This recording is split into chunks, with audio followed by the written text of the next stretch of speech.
We were there to deliver hope when a family thought they were saying goodbye for the last time. We were expecting to go home. I had called back to see if we can get a different routing because back home there was some weather. You actually need to go to Ramstein and you need to file your own flight plan to get there because we have an aeromedical evacuation that you need to do there. Simultaneously, we were getting our stuff to the aircraft to care for this patient, and the CCAT team was going to the hospital to package the patient and bring them to the aircraft. This patient's whole family came on to say goodbyes, but it might be the last time that they get to see their son and their brother. There were multiple things going on with this patient. The patient was on a portable dialysis machine. The patient had 7 gunshot wounds to multiple areas of the body, and one wound in particular on the patient's hip was the one that was kind of giving us trouble and was having a bit more bleeding than we were comfortable with. So about 3 hours into the flight, I was speaking with the CCAT doc, Colonel Kogar, and she was telling me that she had some concerns about this wound specifically and how much bleeding was going on. And when we were able to roll the patient, we found a lot more blood. That's when Colonel Kogar said, yeah, we need to turn around. We need to get this patient to a higher level of care because the 4 units of blood that we have with us is not going to be enough. The loadmasters and crew chief got involved in helping apply pressure and doing whatever the medical team needed them to help with.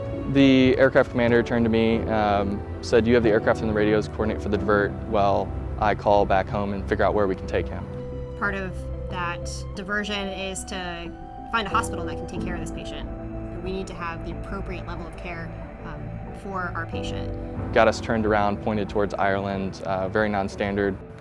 We landed at Shannon International Airport.